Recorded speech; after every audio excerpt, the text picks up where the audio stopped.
Hey guys, Tim Glomb here for Cheetah Digital. I'm joined as always with my co-host Richard Jones, our CMO.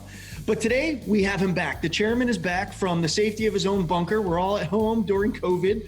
And Scott, I can tell you haven't gotten your hair cut in a little bit. That's why we wear hats. But it's Scott McNealy. We have him back, the former founder, co-founder and CEO of Sun Microsystems. Scott, how are you doing in all of this madness? Oh, I'm living the dream. I thought I was going to be an empty nester. All the kids came back from college right after we went empty nester, and we've been hiding out and trying to behave and trying not to watch too much news on TV. Crazy times, that's for sure. Richard, how are you doing? Very good, sir. Very good. And I'm looking forward to today's show quite a bit because I actually was a historian by education, and we're really interested to dig in this week to some lessons from history about how senior executives actually manage through a crisis. The last few shows we've had a number of different CXOs in from a whole variety of different industries, some of which have been very, very impacted by the COVID-19 lockdown, such as restaurants, hospitality, etc. And we all lived, being the age we are, through the dotcom bubble and crash. So we're very lucky enough to have Scott here, who's at the helm of one of the biggest technology companies of its day during that period. And so I wanted to dig into some lessons learned. Yeah, what kind of cycles? Scott, you've seen obviously a lot of different cycles. Why don't you give us a little bit of a quick history for those that weren't there for this, for the dot-com crash and some of the other things that the world has gone through? You give us a little context. Well, being the resident old guy here on the show, I have seen a lot of cycles, and I would often talk when I was leading Sun that things are going to change above, below, and around you faster than any place you've ever been, and the cycles were going to come. The frequency was going to be higher, and the amplitude was going to get higher. And I used to say, at some point our economic future is going to look like a Bill Clinton lie detector test, and that would always get some people to laugh and other people to throw things at me. But I'm okay with either. But if you go back, we had gas shortages during the Carter area, and before that we had the Vietnam War, and we had a whole bunch of we had a bigger pandemic maybe than what we have today with the Hong Kong flu. It's just we didn't do anything. We just kind of fought through it. We've had the dot-com bubble, COVID, infodemic, panicdemic, and eventually a riot-demic have created an economic shock that I was glad I wasn't in the piñata during, because this one was very, very large and global. And in fact, I think we're going to be dealing with the effects for a long, long period of time. The rebound here will be quick in areas, but in other places, it's going to be awful. And I think the global impact of this thing is quite stunning. So let's talk a little bit about the dot-com boom before we get to the crash, because many of the older listeners will have experienced it, will have lived through it, will have understood what we're talking about. But there will be some younger listeners that don't know really too much about the dot-com boom and bubbles. So give us a little bit of an insight into the boom years, the dot-com boom leading up to the crash. Tell us, how was that for Sun? How did you experience that enormous growth in kind of internet companies and startups? Well, you have to go back to the beginning of the 1980s. 1986 is when we formed. 1982 is when we formed Sun Microsystems, and that's when Apple was just starting, and the PC was happening, and Wintel was happening, and that was a big new change. All of a sudden, you had answering machines, you had cell phones, you had email, you had web pages, and all of the stuff that all of the digital natives, the millies or the millennials as they're called, they just thought it was always like that, but it wasn't. And the automation, the disintermediation created an enormous thing. Then we had Y2K come along, and there was so much going on that changed just how we did things, caused enormous relocations of manpower, of asset investments. And so people got all caught up in it. And it really impacted some companies in the same way. There's not been an economic dislocation for Zoom or for TikTok or for Netflix or for the biggest beneficiary of pandemic, panicdemic, and riotdemic. The biggest beneficiary of all has been Amazon, because they're just taking out retail. So in going back to the dot-com era, the big run-up was for a few companies, and I think Sun was probably as impacted by it as anybody. We became the equivalent of the COVID era toilet paper. People started hoarding our equipment, and they were buying it like crazy, and our executives who were getting paid on stock options and bonuses, loved it, and were happy to stuff the channel, who was worried about being able to keep their customers. And customers were hoarding Sun servers and workstations like you can't believe, like building warehouses and sticking computers unboxed in their warehouses. And then when the bubble burst and everybody said, "Oh, I got plenty," then people started, we call it gray market, the gray market sales of these hoarded servers just sent our revenue just down like this. So we went up like this, and the big bad news was we hired people, bozo invasion, signed up a whole bunch of leases. We even leased a building in San Francisco that never got built. And we just had to pay for it. It never got built after the crash. And we had all of these stock price expectations that had gone through the roof. We were selling at 10 times revenues on the stock market. Let me tell you, for a hardware company to get a 10-year payback on that, I'm famous for this analysis, I need to get 100% of my revenue. I had to turn into cash. And to do that, I need to have zero cost of goods sold, which is really hard for a computer company for 10 years. Then I have to have zero expenses and zero R&D, which is really hard when you have 1.5 year product cycles, but then you better have something new because then it's gone. And then I have to pay zero taxes, which is highly illegal. And then I have to get the board to pay 100% of that revenue that had turned into cash into dividends. And then those dividends have to be zero tax to the receiver of those dividends for a 10-year payback on buying my stock at 10 times revenues. Do that math. Go back, gang, and replay what I just said. The concept of me being able to maintain tax-free all the way to the shareholder is really hard. And so there was no question. In fact, I remember one of the problems I had was I had a senior executive who was calling backdoor to the street, to the key analyst, and telling her that we're going to have a killer quarter next quarter, and pumping the stock up even more. Meanwhile, I'm going, wait a second, guys, this makes no sense. This makes no sense. And so, by the way, for all of you who are in the public company arena, you will watch and see morale tracked. We did it at Sun. It tracks perfectly, 100% correlation, stock price and morale.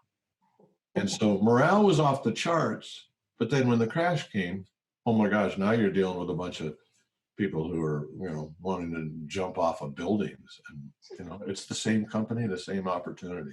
So where did the stock price sort of get to at its pre-bubble height? 10 times revenues, and we were a top 20, top 10 valued company in the world at one point. And we're a hardware company. We have to reinvent ourselves every year and a half. We have to pay cost of goods sold. It's not like the dot-com bubble we have now with, they're shipping electrons around. We had to ship atoms. It's very different. Yeah.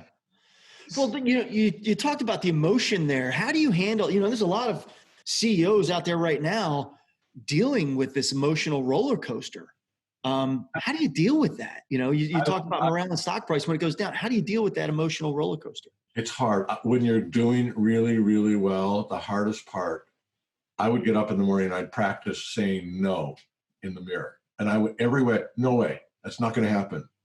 NFW, get out of my office. Whatever, I would just practice so I could be in the office just saying no, no, no to things. And I remember during the run-up, my CFO and I were screaming, stop, slow down.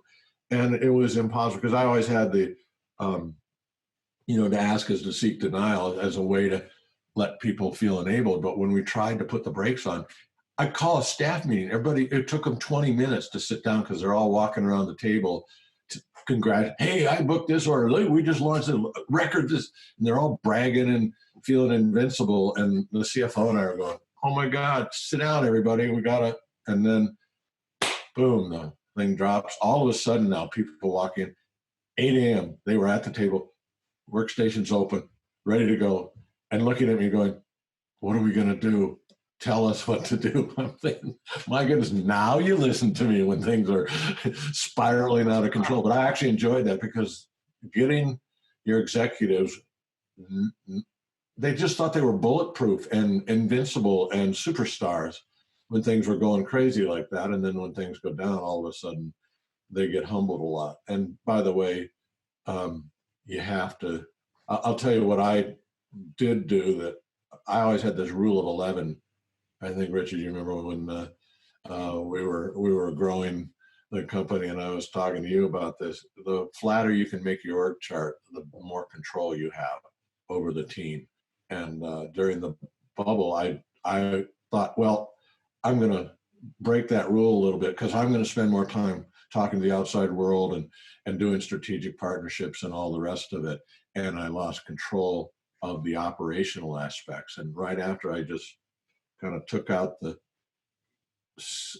I went from rule of 5 or so to a rule of 11 or 12. I think I actually got to 13 or 14. And I got everybody at the table and told them what we're going to do and how we're going to go do it, and got much more control over the organization. And we fought our way back to profitability. And when I stepped down as CEO finally, I mean, we had 7.4 billion in cash. We were gaining share. We had 48% gross margins, and we were generating cash, which is a good thing. So, but it's hard. But I enjoyed working, and I think it's an opportunity. It's an opportunity to change things. I got to change the way we did things, and the morale got way better because you felt better. It's sort of like Trump's going to have improving economic scenarios to announce every month because we are going to be adding people, and they'll forget that we still aren't to where we were before all of this hit. So it's what have I done for you in the last week kind of thing. Yep. So talk to us a little bit about that kind of moment of the crash itself. I mean, was there a particular moment you remember where you were, where that you saw the crash happen for the first time and realized the company was in trouble? Was there a specific moment you can remember? You kind of like when you go over a roller coaster, all of a sudden you start to get weightless and it starts to rise, and then you don't really see anything because you're in the back of the caboose. The CEO's always in the back of the roller coaster.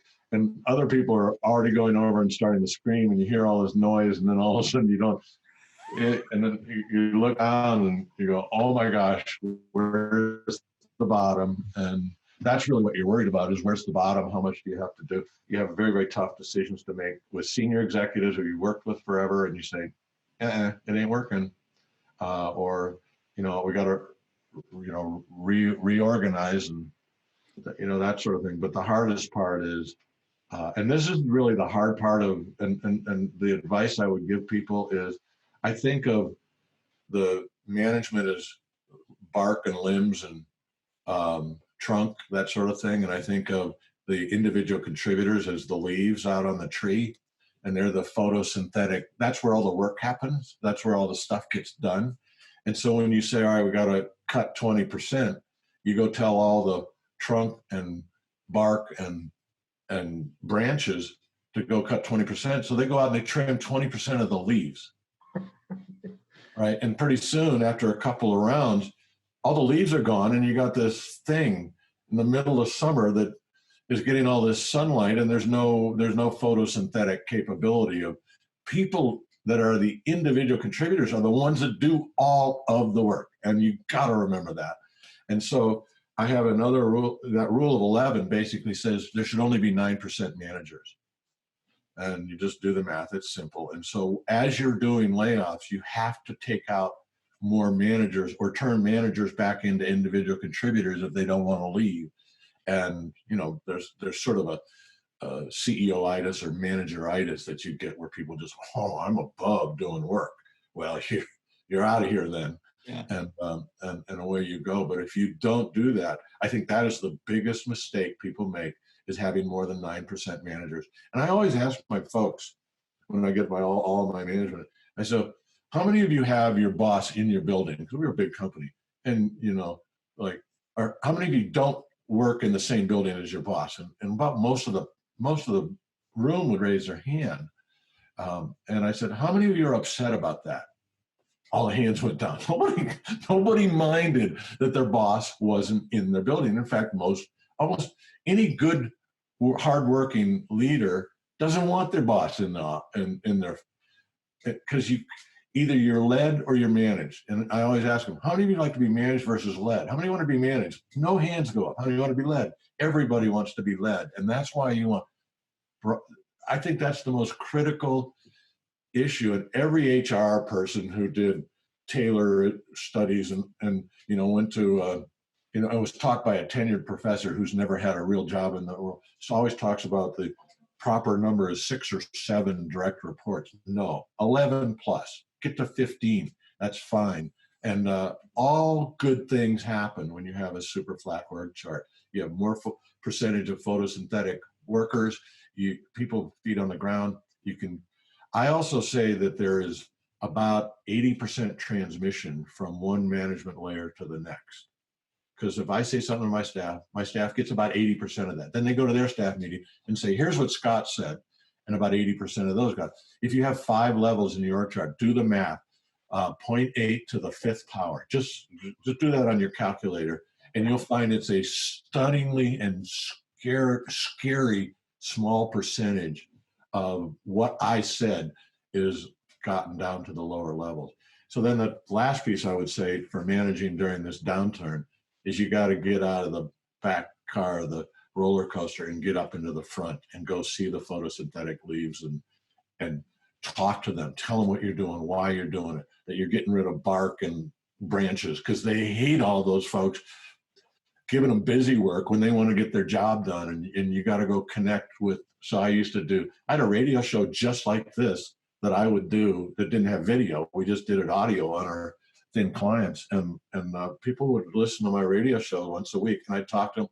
I'd pick up the phone. We actually had phones back then, and I'd call people randomly, and people loved that little segment. I go, hi, this is Scott. Scott who? The CEO, Scott McNealy. Yeah, right. Who are you? And then I'd ask him, hey, how you doing? How's your boss doing? Is he? And I would have an absolute just hoot talking to these guys. And then they loved their 5 minutes and I'd say, the most important question in management for any leader to do is, I would say, George, Mary, Fred, what should we be doing that we're not doing? And I would ask that very sincerely, and I'd listen and I'd try and explore and understand. And I think the one most empowering and loyalty building question, because even if you don't take their advice, they got to say it, is to ask people, what should we be doing that we're not doing? And when you're way back there in the back of the roller coaster, everybody's screaming up front, and you can't see ahead of you, all the rest of it. And the CEO is always the last to know where the turn is coming. If you get to the people who are at the front of the train there, they're going to know way more that are on the ground doing the real work. And you got to be comfortable asking the question. That nobody ever got mad at me for being not decisive. I was decisive. It was participative. It was not consensus. And good leaders will understand you don't make a non-consensus decision without having done a participative conversation. Everybody can't agree, but here's how we're going to do it. Here's how we're going to solve the problem. So as you were kind of going through and adjusting, Sun to the new realities of the dot-com crash in terms of making the cost cutting that needed to be made, given that you were, wisely, I believe, going after the branches and not the leads, did it foster an era of kind of, upward mobility with the younger staff, innovation, etc., because you're essentially flattening the organization? Every dislocation is an opportunity. And if you can react to that dislocation faster than anybody else, then it's good. And IBM had a hard time changing as quickly as we did, and we were able to gain share. But the thing about change, and that's all it is, it's just change. It's change in environment and data and opportunity, and different assets and resources change in terms of their availability. So I struggled with this change thing for a few years in my career early on, and I thought, why do people hate change? I was in 8 schools by 8th grade, so change, I get bored. My wife always says, you stay in one place for 2 weeks and you want to get an airplane. Yeah, I like to go and see and deal with change. That's just how I am. But I thought, why don't people like change? And there's a very, very good reason. And once you understand this and accept it and realize that it's part of human nature, they're not being stubborn.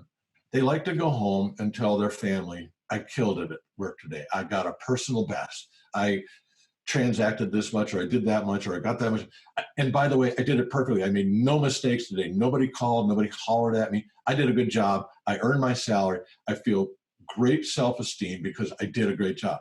And so then the people who go 6 months without making any mistakes and doing people, what do?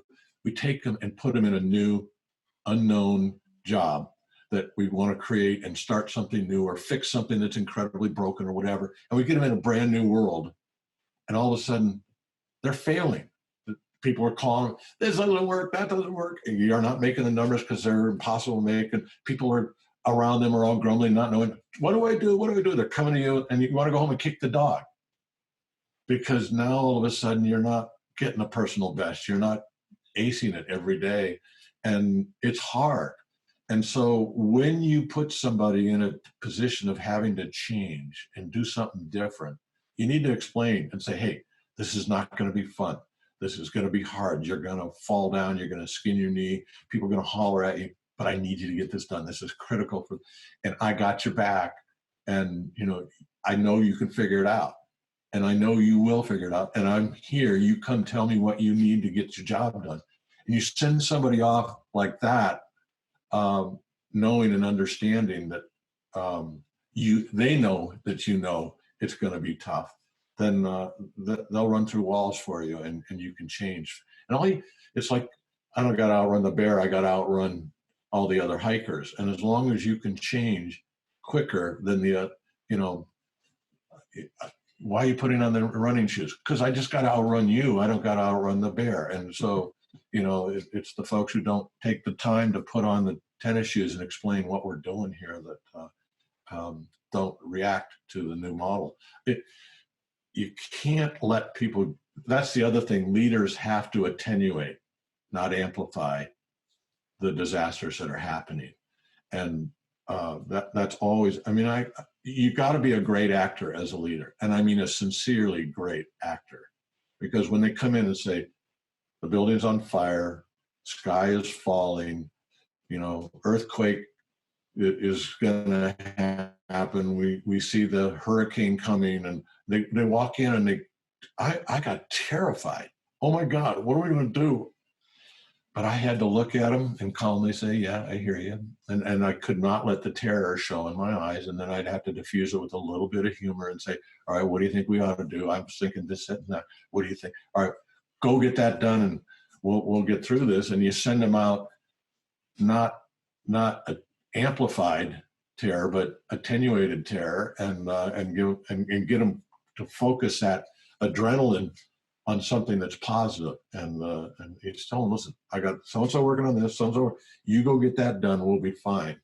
And then you go home and you go out in the backyard and you scream, holy criminy, how are we going to get through this? But you can't let anybody see that.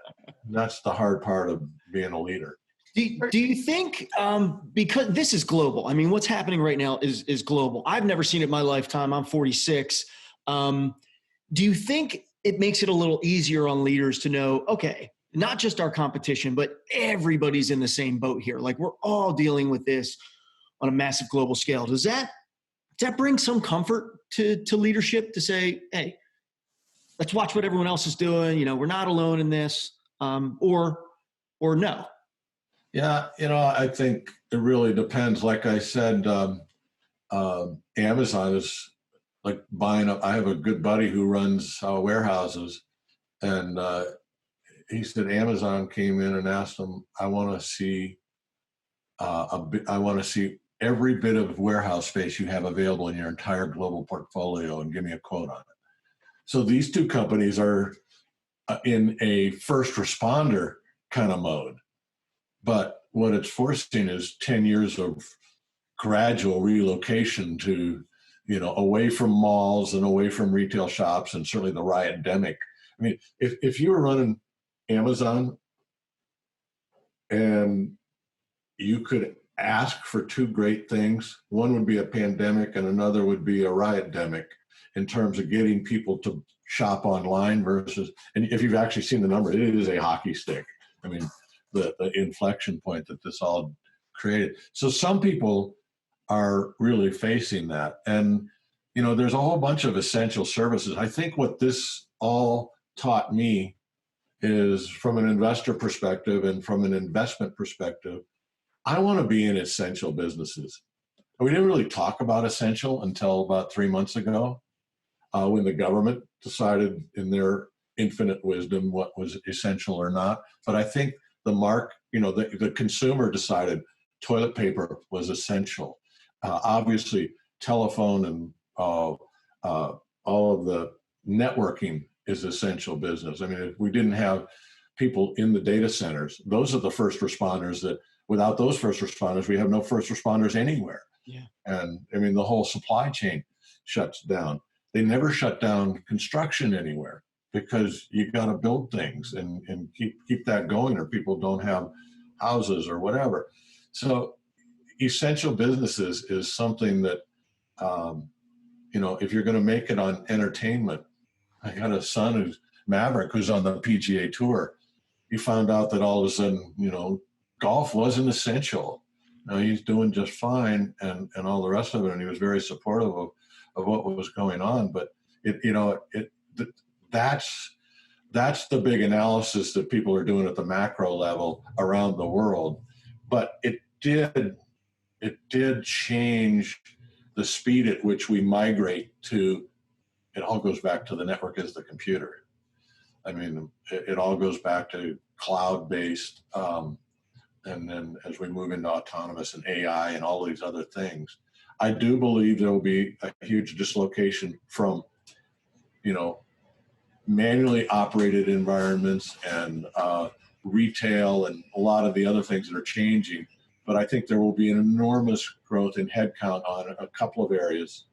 And I think that's worth noting and thinking about, or you can challenge me. I'm not a financial guru, but I think there will be an enormous amount of headcount and energy going into security, both physical, Paul Blart, Mall Cop, all the way up to major SWAT teams.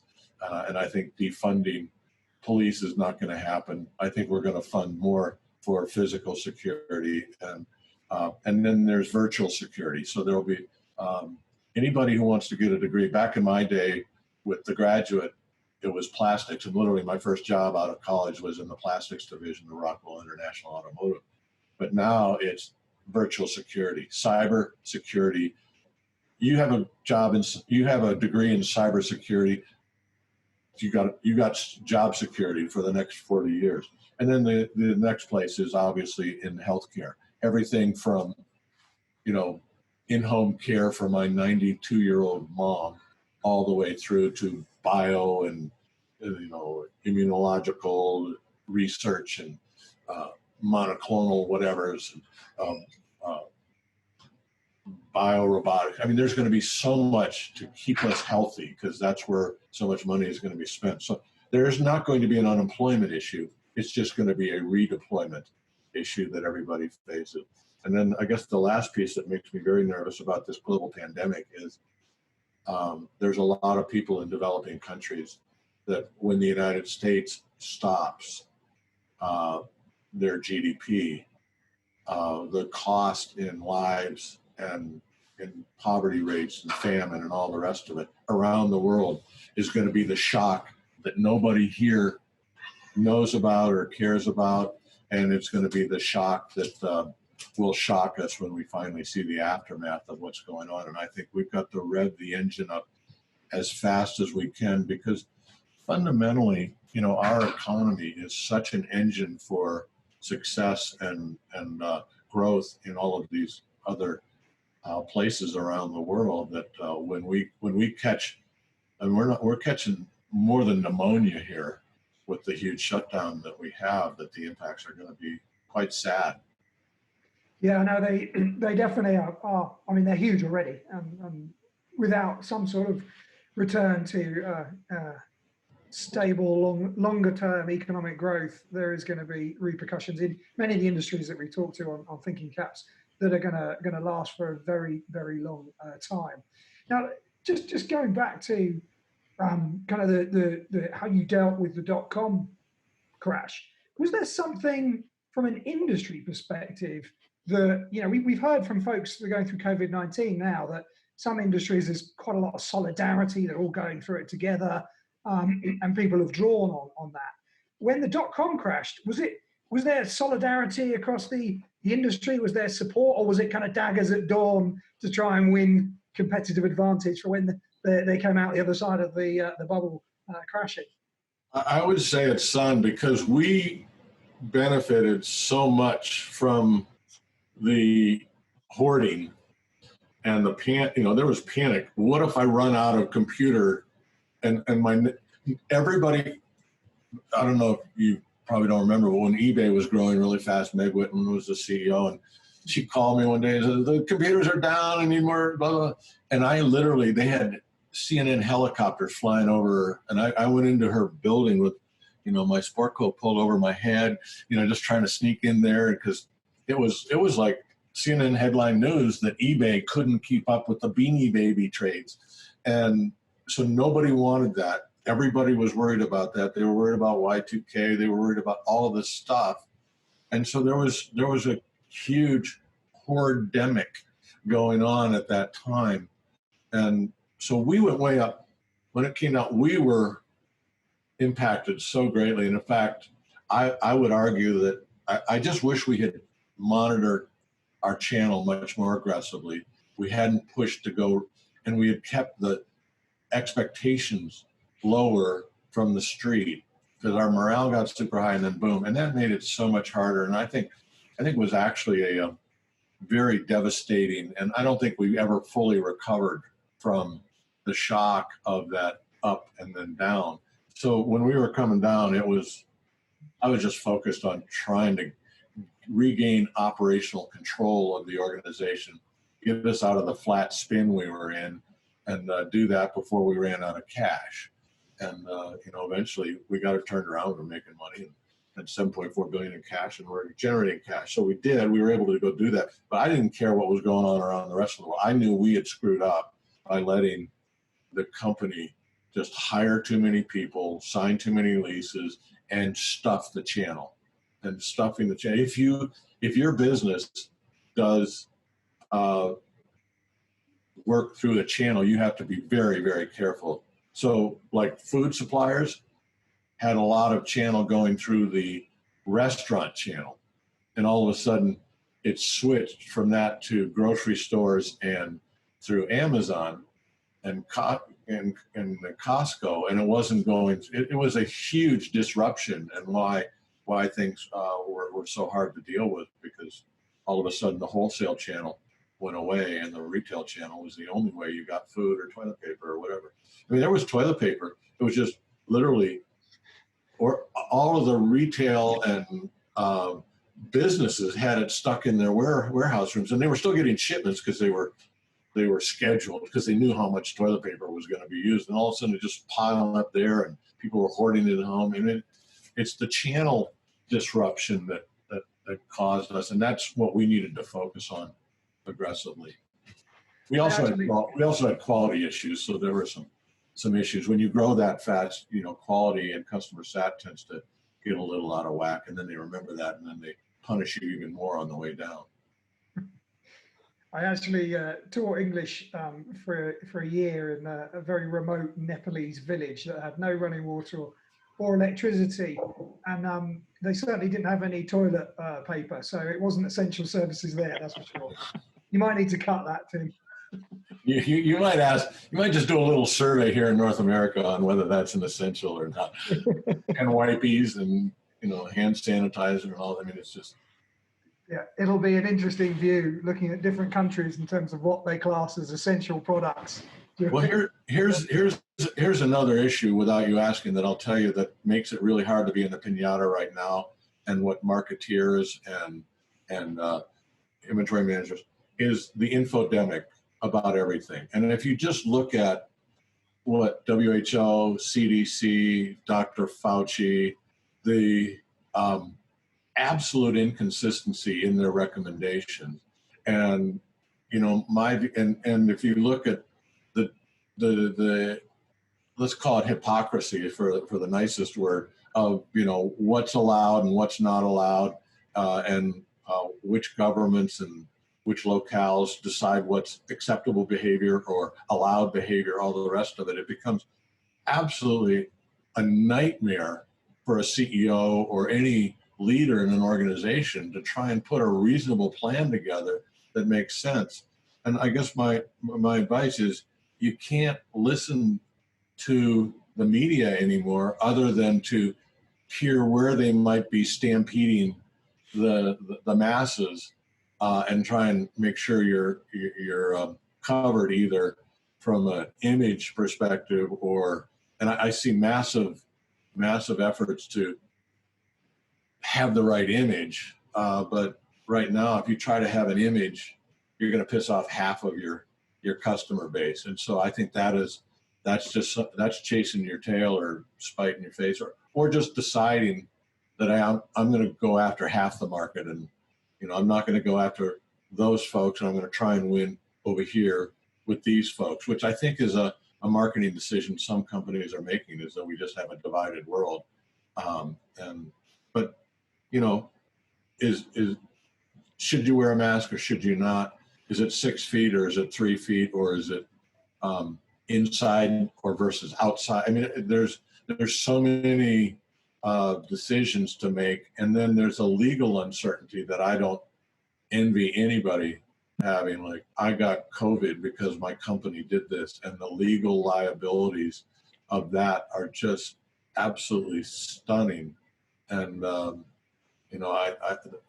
there's too many lawyers in Congress to vote to make lawyers less important in this process, and there aren't enough business folks in there driving the right kinds of decisions there. So this is a unique moment in time. I mean, in the dotcom bubble, the only thing you had was a bunch of AGs trying to make a name for themselves, making people who sold stock just before the crash do the perp walk and say they used insider trading, which, somebody's going to sell stock just before the crash, and you can throw them in jail just because you want to blame somebody for, what did they cause the crash? There's a lot of scapegoating going on at all times, and that's a tough world. It's way harder when the pandemic hits every business at some point, somehow, some way.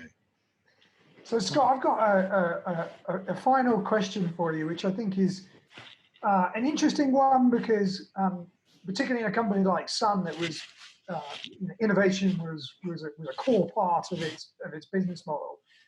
When you're faced with, as many CXOs are today, with what's going on with COVID-19 and the lockdown, when you're faced with having to make significant cost reductions, as many of these companies have done in a short period of time, or are continuing to make them the longer that the economy doesn't fully open up, how do you approach decisions based around kind of preservation of budget for innovation or for marketing when, some things are in free fall and really balancing the books is such a big requirement in order to keep, to survive? How do you balance those decisions? Well, so you can always be prepared by doing what I think the CEO or the leader of an organization needs to do every day, and that is intelligently choose your make-buy decisions or decide on your make-buy decisions. And I always thought the biggest role of a CEO is what are you going to make versus what are you going to buy? What are you going to engineer and create as your secret sauce versus what do you subcontract? And we had, when we were growing, we had cafeterias and we'd hire cooks and people to clean, and we hired janitorial. And all of a sudden we said, you know what, no customers ever come in and wanted to buy a computer and said, who's cooking your burgers? Who's guarding the shack out front, and that sort of thing. And so it's just as hard to manage like a Bill Joy or an Andy Bechtolsheim, our top scientist, computer scientist, as it is to hire a security and manage a security guard. Both are just as likely to give you a lawsuit or cause you a problem or to take up time and say, I need this, I need that, or whatever. And so we tried over time, I tried to get as much of the people we hired to be people that could answer a question that would happen in the visit center when a customer would come in and they say, well, tell me about the pipeline of the next microprocessor, or who's going to service this thing? How do I get an upgrade done? Those people who could answer those questions and take care of the customer's problem were who I wanted to hire. And if they didn't, and I told all the employees, listen, if you don't have a direct line in your business to making the customer happy, or a very, very close to direct line, you're probably ready for an outsourcing.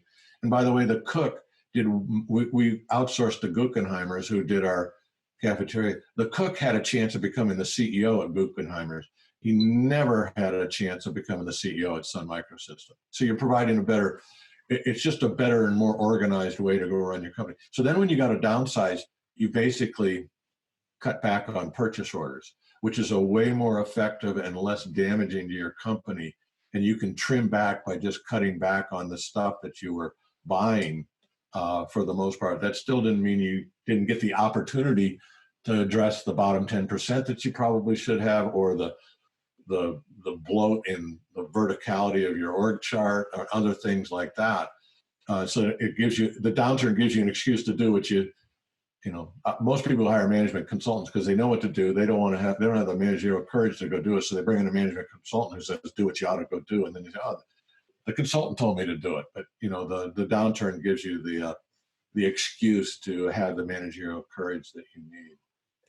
Fascinating insights there. Fascinating insights, Scott. And I know the listeners will be interested to hear your perspective, managing through what was an extremely trying time for some with the dotcom boom and crash. Before we go though, give us last time you were on here, you talked about Cricky. Give us an update in terms of kind of how things are going in Cricky, what you're up to, and how the business model is evolving. Yeah, so we think we're launching two of the most important products since the Java runtime, Java Virtual Machine, and the Java Studio were developed. And we're creating Cricky Studio and Cricky Go. We're launching them this week. They're free, open source, and available to anybody for download. Any school, any content creator, any trade organization, any church, or any business. Here's our government organization. What does the product do? It is a purpose-built, Cricky Studio is a purpose-built, think of it as a Time Warner or a Netflix studio in software to create active learning experiences. What's going on right now? Kids can't go to school. People can't go to work. How do you train them? How do you educate them? How do you reskill them? How do you even tell them how to work in a COVID reality world? How do you retrain them because of all the dislocations? You can't bring them in and bring them into a classroom. And in fact, they're still trying to figure out if they're going to even open up schools in the fall. The content we have is horrible. It's PDFs, shaky YouTube videos. It's just non-existent. It is, And you think about how much money do we spend, billions and billions, creating unbelievable Netflix bingeable stuff, Fortnite dopamine addictive gaming, and how much do we spend on curriculum and e-curriculum? It's horrible. I was talking to a 14-year-old down the street. I said, how's school going? He goes, it's pretty easy. I go, how hard do you work? He goes, less than an hour of online content. And then the rest of the day, he's getting in trouble. And by the way, the stuff is horrible. My boys are graduating from Stanford in a CS degree. They're taking Stanford CS in a correspondence school. The teacher does the video. Instead of doing the class twice, she does the video once and puts it on the net. Sum total of their computer science training is video, and I'm paying $70,000 a year for that. It's like unbelievable. So Curriki Studio is a free and open source development environment that allows you to take all of your static and content and add in scope and sequence, put in quizzes, put in subtitles, we have 40 plus activations that allow you to activate this into something that's interesting and dopamine addictive. And then Curriki Go is the runtime, like the Java virtual machine, that allows it to export into any learning management system and run on any platform, any cloud, any server. So but it's free and open because there's no money in education. But every company needs to educate their people. Every school needs to do this. Every teacher can now do it without any programming knowledge. My fantasy, my hallucination is Elon Musk decides he wants to build an unbelievably cool $20 million production of games of electricity. 15-part, 30-minute mini-series with real-time scoring, AR, VR, chatbot, machine learning, and AI built into it, assessment architectures, and it all loads into your own personal achievement portfolio that is your own private, secure, encrypted transcript that is yours from the time you're 3 to 300, doing all of your lifelong learning. And we have Dow Chemical do games of chemistry. And I want it to be as wonderful. I admit it, during the lockdown, I watched Tiger King, the whole thing. I binged on. I admit it, I will never get those hours back. Why do we have such great production on such garbage, and we have such horrible production on something as critical as calculus or modern European history or music or learning a new language or whatever? So my goal and hope is that with this free open source tool, we can create a common architecture, and the market tips, and all content creators use this free and open source technology, and we spend billions of dollars creating remote learning, and then we can turn the classroom into a place where we do all the community stuff like athletics, performing arts, visual arts, debate club, science fairs, robot clubs, recess and lunch. All of those things are where the kids get socialized, and everybody gets the best teaching curriculum and knowledge. And the parents come in and say, Mary, step away from the computer. And Mary says, no, I got 3 more episodes. I'm binging on it. I'm not going to sleep. I got to know how this ends. And by the way, I want to put this in my achievement portfolio because I'm trying to get into Stanford. That's what I want to see and what we're trying to do. It's all .org. Anybody wants to donate, go to www.curriki.org. We need content. We need technology donated. We need financial resources to go make this happen. I think we can get the whole world to create really great learning. And with education, everything will be better. Yep. Totally agree there. And Scott, you just do not stop, man. Solving the world's problems here. Curriki.org. We got it up on the screen here for everyone. And look, our viewers, please take a look at it. I'm on it right now. There's some great integrations. You have to know somebody, or your organization has to be able to help here in some way. So check that out. This is a lot of food for thought in this hour with Scott. Gosh, we got to have Scott back every couple of weeks, Richard. Yeah, we do. Well, Scott, thank you very much. Appreciate your time. And definitely I'd love to have you back in a little while. We'll see how the economy is faring. Thanks, gentlemen. I'll get a haircut by then. I promise.